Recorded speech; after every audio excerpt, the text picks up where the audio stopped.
نتيجة إيجابية منها. طيب، أبغى أتكلم عن أستراليا تحديدا. فيها ظروف ومتغيرات صعبة المباراة هذه تحديدا. أول شيء بتلعبونها في رمضان.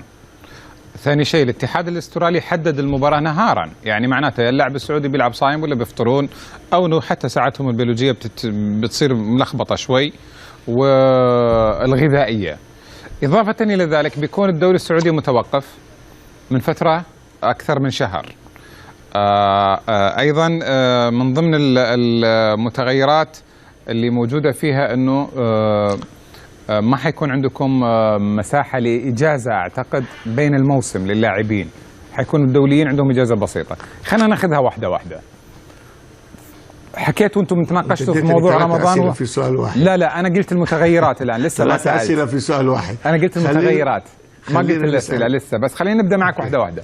فيما يخص موضوع رمضان والصيام اللي بتواجهونهم يوم 13 رمضان 8 يونيو، تكلمتوا مع المدرب يعرف الثقافة الدينية السعودية في هذا الموضوع وشرحتوا له؟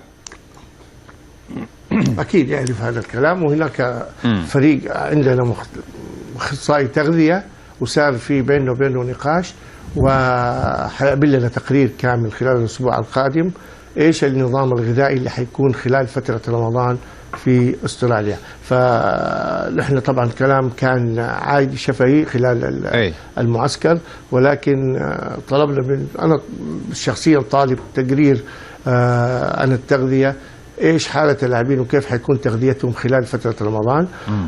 ككلام مبدئي وليس مدروس، لما حيكون كلام مدروس كورقي انه يحتاج يمكن. هو بيقول طبعا هو بريطاني، الخبير اللي عندنا بريطاني، وكان بيكلمني بيقول يمكن يحتاج يعني قبل المباراة بيوم او يومين يكون اللاعيبة غير صائمين، ويوم المباراة أكيد غير صائم. لكن ما زال هذا كلام عام، نحتاج إلى شيء موثق بتقارير موثقة.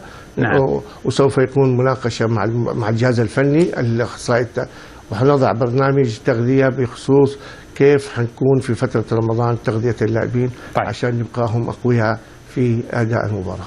طب بسألك أنت كمشرف عام ورجل عندك خبرة إدارية كبيرة، طب لو جاك واحد من اللعيبة وهذا محتمل قال لك ما ابغى افطر رمضان مباراة العصر، ايش بتسوي انت كمشرف؟ ما تقدر تقول له افطر بالقوه، يعني بتقول له صم.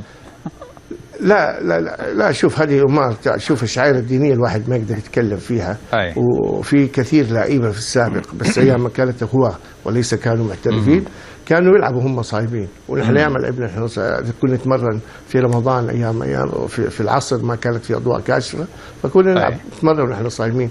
ولكن المجهود في مباريات مصيريه ولا هذه تحتاج الى لسه الى جلسات، والى شو برنامج التغذيه، والى الاوقات اللي حنكون فيها. حيكون فتره شتاء اي نعم في استراليا، وحيكون ايام رمضان او النهار في رمضان اقصر من ما حيكون في السعوديه. طيب بس نشير بس اللي يتابعونا انه طبعا جائز، اكيد كل المسلمين عارفين جائز لهم المنتخب السعودي انهم يفطرون لانهم مسافرين يعتبرون في مثل هذه المناسبه. بس ان نشير، حد يطلع لنا الحين يقول يفطروا عشان الكوره، يعني خلينا نقول نشير للحكم الفقهي يعني. طيب. لا هذه حكم السفر، حكم السفر وتغيير الجو، وفي مهمة وطنية، وهذه لكن لسه ما قرر ولا أنا أستطيع أن أقرر حتى نشوف التقارير الطبية. بس أكيد هذا بياخذ منكم وقت كثير في